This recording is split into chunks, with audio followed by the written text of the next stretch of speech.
అందరికీ నమస్కారం. ఇవాళ మన స్టూడియోలో ప్రముఖ ఆధ్యాత్మికవేత్త, జ్యోతిష్య పండితులు జయేష్ శర్మ గారు మనతో ఉన్నారు. గురుగారితో మాట్లాడదాం. గురుగారు నమస్కారం.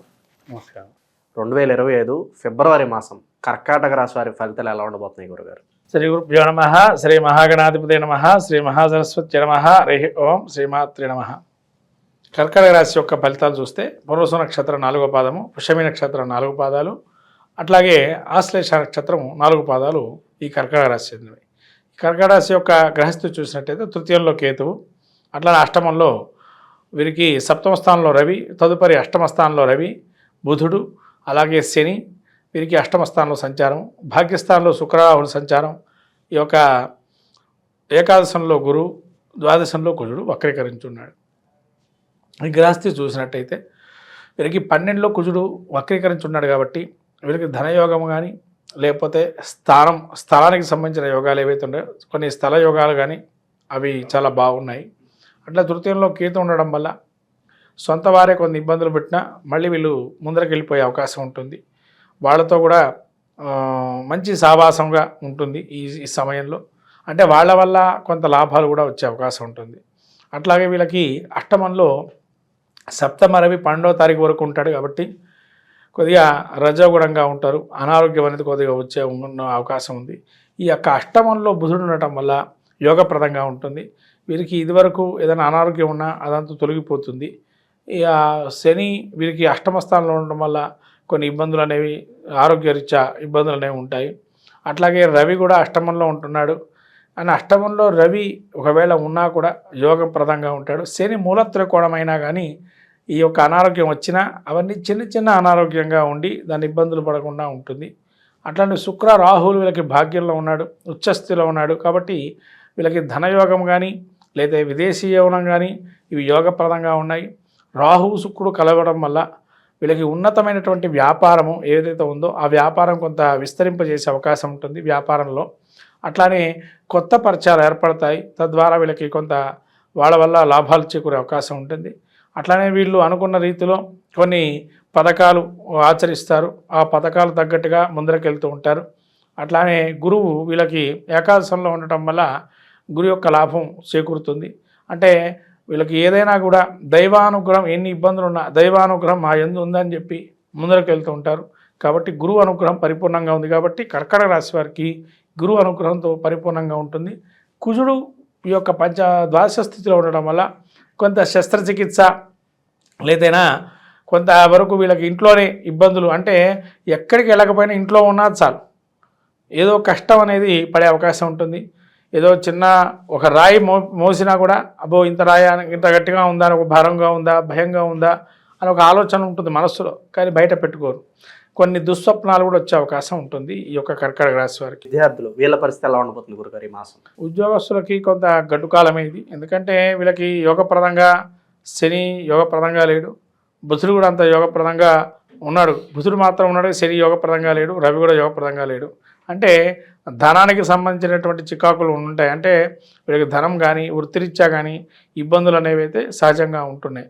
కాబట్టి వాటి నుంచి బయటపడటానికి ఇంకా వేరే కొత్తమైనటువంటి ఆలోచన చేయడం అనేది చేసుకోవడం మంచిది. ఒకటే ఆలోచనతో ఉండి అక్కడికి స్ట్రక్ అయ్యేదానికన్నా వేరే ఆలోచనలు కూడా చేస్తుండడం మంచిది. శుభకార్యాలు జరగడానికి ఏదైనా ఆస్కారం కనిపిస్తుంది ఈ మాసం? శుభ కార్యక్రమాలు జరిగే అవకాశం ఉంది. కాకపోతే ఏంటంటే వీరికి 12లో కుజున్నాడు కాబట్టి రూపాయి పెట్టాల్సిన చోట 2 రూపాయలు పెడుతుంటారు శుభకార్యం అయితే చాలని. కానీ అది భారంగా మారుతుంది. అయినా కానీ శుభ కార్యక్రమాలు వీళ్ళకి వెనకాడరు, ముందరకు వెళ్తారు, ఖచ్చితంగా జరుగుతాయి. వైవాహిక జీవితం అలాగే సంతానం సమస్యలు కొంతమంది ఉంటారు, అటువంటి వారికి ఎలా ఉండబోతుంది గురుగారు? సంతానం సమస్యలు ఉండేటువంటి వారికి ఏదైతే ఉందో కొంత ఇబ్బందికరమైన వాతావరణం ఇంకా వీళ్ళకి. కాబట్టి సంతానంగా కొద్దిగా ముందరకు వెళ్ళడం అంత మంచిదేం కాదు, ఇబ్బందులు ఉంటాయి. సంతానానికి వెళ్ళడం కష్టమే ఈ యొక్క మాసంలో. అయితే భూమికి సంబంధించిన వ్యవహారాలు, స్థలం కొనాలన్నా అమ్మాలన్నా అటువంటి పరిస్థితులు ఎలా ఉండబోతున్నాయి గురుగారు? స్థలానికి సంబంధించిన ప్లస్ పాయింట్ ఉన్నాయమ్మా. ఖచ్చితంగా మీరు అమ్మాలన్నా కొనాలన్నా మీరు ఖచ్చితంగా మంచి జరుగుతుంది. ఎందుకంటే కుజుడు అనుకూలంగా ఉన్నాడు, గురుడు అనుకూలంగా ఉన్నాడు, బుధుడు అనుకూలంగా ఉన్నాడు.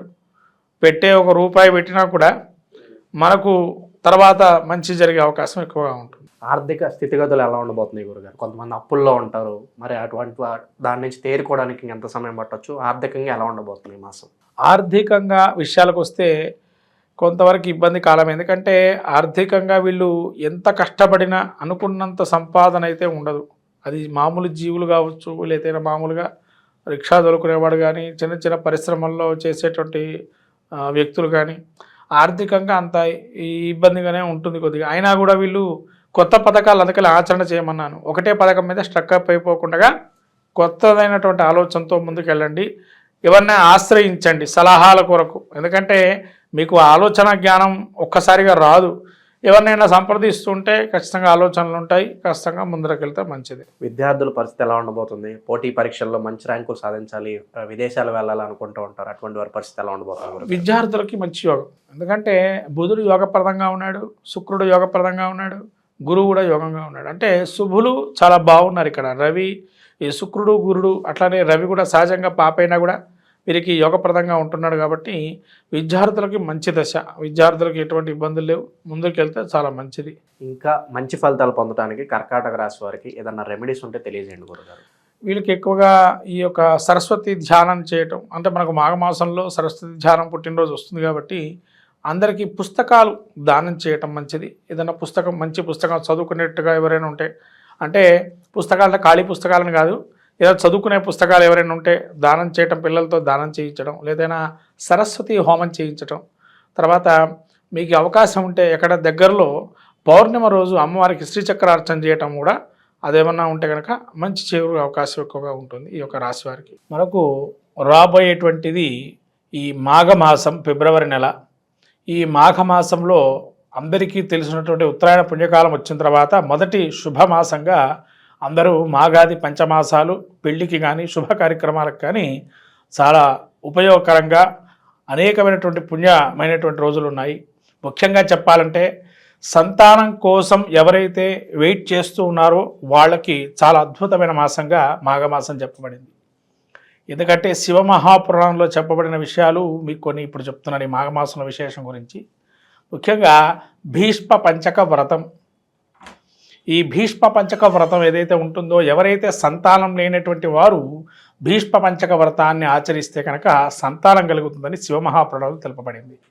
అట్లానే మనకు పుత్రదా చతుర్థి అని చెప్పి ఒకానొక చతుర్థి తిథి కూడా ఈ యొక్క సమయంలో వస్తుంది. అంటే సంతానం అటువంటిది ఎవరికైతే చాలా ఇబ్బందులు పడుతూ అనేకమైనటువంటి వైద్యంలో కూడా సంప్రదిస్తూ ఉండేటువంటి వారికి ఈ యొక్క మాసం మీరు ఏదైతే అనుకుంటున్నారో ఆ సంతానవంతులు కావాలనుకునేటువంటి వారు ఈ భీష్మ పంచక వ్రతాన్ని ఆచరించడం ద్వారా ఖచ్చితంగా కలుగుతుంది. అలానే మనకు పితృ సంబంధమైనటువంటి ఏదైతే మనకు పితృశాపాలని అంటాము, ఇటువంటివన్నీ కూడా మనకు ఈ మాఘమాసం పౌర్ణిమ మహామాఘి అని కూడా అంటారు.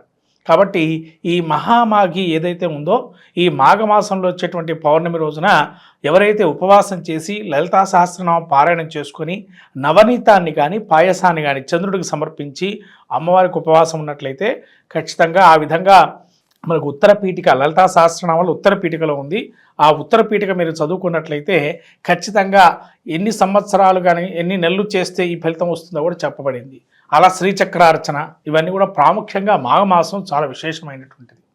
అట్లాగే మీకు ఈ భీష్మ ఏకాదశి అని, అట్లానే మనకు మహామాఘి అని, మహాశివరాత్రి, ఇలా పర్వదినాలన్నీ కూడా ఈ మాఘమాసంలో వస్తాయి.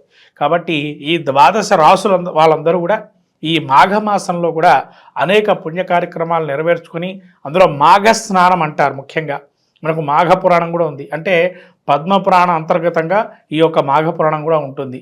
అంటే పద్మపురాణంలో ఎవరైతే విష్ణుమూర్తిని ఎక్కువగా వైశాఖ మాసంలో కానీ, అట్లానే మనకు కార్తీక మాసంలో కానీ, ఇట్లా మాఘమాసంలో కానీ ఈ పురాణాలు మన అందులోంచి తీసుకోబడింది. ఈ స్కాంద పురాణంలో కొంత, అట్లానే పురాణం మరి పద్మపురాణంలో కొంత ఆ భాగాలు తీసుకొని ఈ పురాణాలు ఏర్పడని.